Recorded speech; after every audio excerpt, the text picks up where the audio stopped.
کیا ہوگا اگر ایک لفٹ آپ کو ایسی منزل پر لے جائے جو دنیا میں موجود ہی نہ ہو؟ کراچی کی ایک پرانی 12 منزلہ عمارت کے بارے میں مشہور تھا کہ وہاں کی لفٹ نمبر 9 رات 3 بجے خود چلتی ہے۔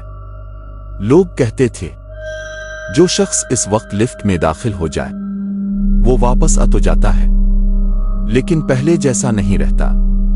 علی ایک چھوٹا یوٹیوبر تھا۔ اسے ایسی ڈرونی جگہوں کی ویڈیوز بنانا پسند تھا۔ ایک رات وہ اپنے کیمرے کے ساتھ اس عمارت میں پہنچ گیا۔ گھڑی میں ٹھیک 2:58 ہو رہے تھے۔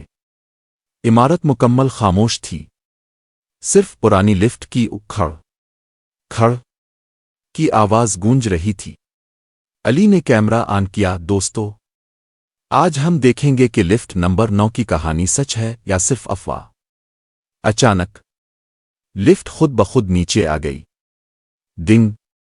دروازہ آہستہ سے کھلا۔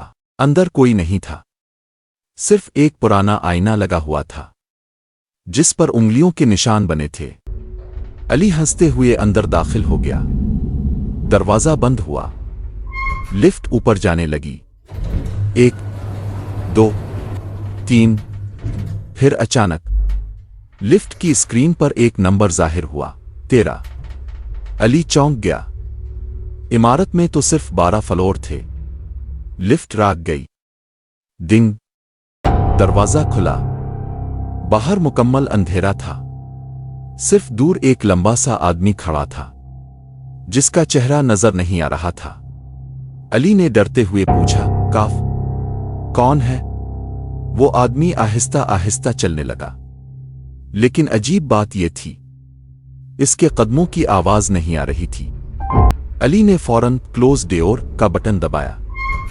دروازہ بند ہونے لگا، لیکن عین آخری لمحے پر اس آدمی کا ہاتھ دروازے کے درمیان آ گیا۔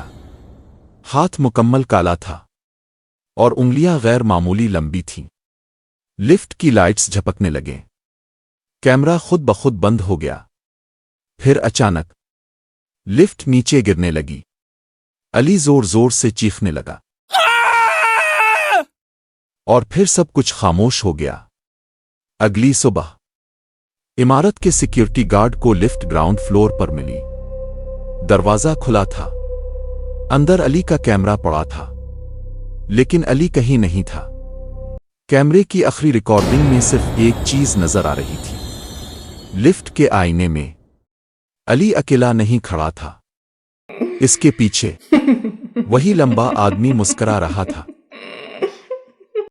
شاید علی آج بھی اس لفٹ کے اندر موجود ہے۔ اگر آپ کو ایسی ہارر سٹوریز پسند ہیں تو چینل سبسکرائب کریں، کیونکہ اگلی کہانی اس سے بھی زیادہ خوفناک ہوگی۔